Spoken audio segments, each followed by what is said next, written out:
didn't do it, but my new trick is to tell him it's time to go in and try to pull him towards the house, and then he'll plop down wherever he is and take a sit. Are you listening? I was a little tone deaf. I usually say a little tone deaf.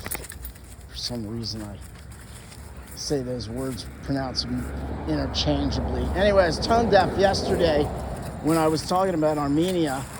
Well, I wasn't. I didn't realize what was going on in Israel. So, but I mean, there's a common theme there, Islam. And it's funny, we've been complaining about, so we had 9/11, and then we had, a financial crisis after that, somewhere in between there, right? And then we had, some years later, a pandemic, right? And then we had all kinds of weird notions coming through that a boy can actually be a girl if he thinks he is, and that two men can actually get married when we know for all time that man and woman is what a marriage is, to take care of each other and whatever offspring. And since offspring can only come from a man and woman, it isn't that complicated to see how marriage, so the society doesn't have to take care of those offspring. That man and woman take care of each other, and they take care of their offspring. And they pledge to do that in front of their society. And if it's a Catholic, it's a sacramental where they're asking for God's blessing, and they're saying that the husband will try to get his wife and children to heaven, and the wife will try to get her husband and children to heaven. Come on, Gus. Let's go inside. Come on. Let's go inside. Come on. Let's go. Come on. Come on. Inside. Inside.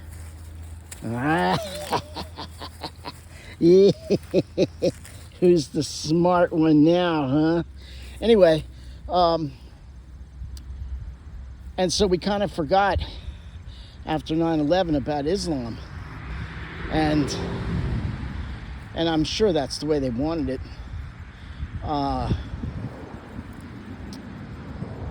Then we had all this new crazy ideas coming around.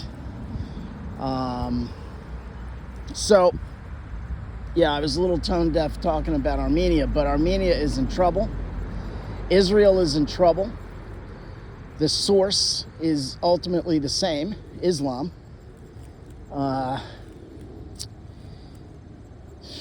Today's readings kind of speak to that. We have the first reading is from the book of Jonah, and it tells the story you've heard. God tells Jonah to go to Nineveh and tell the people to repent. Jonah says, usually prophets get killed or beaten or whatever. I'm going the opposite direction. He heads to Joppa and then to, with an A or a K, I don't know. Then he heads the opposite direction, and the storm comes. He's on the boat. He's sleeping in the bottom. All the sailors are praying to their gods, and then they ask him, what's he doing? Why is he not praying to his God for them? Comes to find out that he's probably the source of their problem. He says, throw me over. They don't. They actually, they row harder. So I thought that was kind of cool. He said he was the problem. He said it could be solved by throwing him over, and they didn't. They rowed harder. They tried to do it, and then they give up and realize and ask God to forgive them for sacrificing an innocent man or for taking a life. And then they throw him over anyway. He gets swallowed up by a whale, or a big fish, it says. And for 3 days and 3 nights, he's in the belly of the beast. In essence, he's dead. And then he rises from the dead in essence, in theory, and it gets spit up on the shore, And then we all know what happens from there. We're probably going to hear about that tomorrow. And then later in the psalm is taken from Jonah. It's not one of the psalms. It's from Jonah chapter 2. And it says, you have rescued me from you, something like, you have rescued me from the pit, O Lord. So God rescues the people. God was trying to rescue the Ninevites by sending someone to say, hey, get your act together.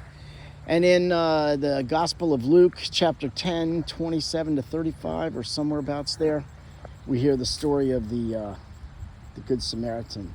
The scholar comes up to Jesus and says, what must I do? Jesus says, what have you heard? What is the law?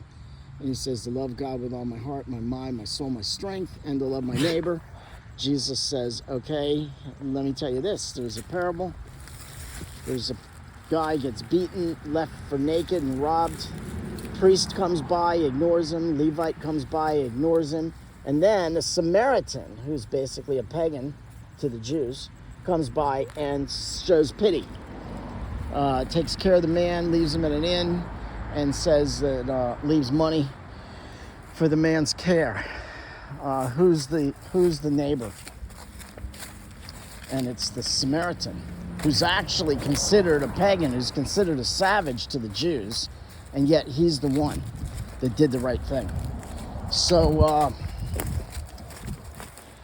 you will rescue us from the pit, O Lord.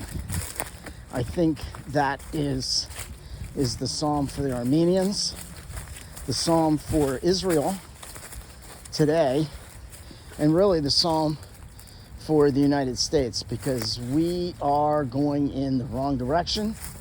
We are allowing this to happen. I always thought our country was making the right decisions. I mean, in overall.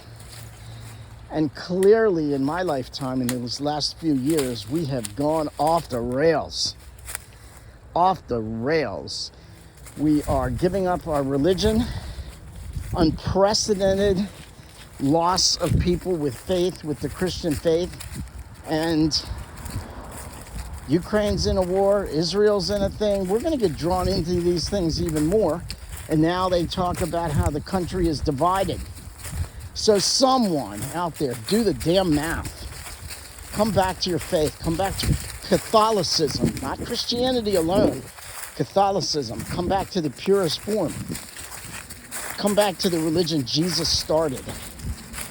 And you'll be fine. And God will rescue you from the pit. But continue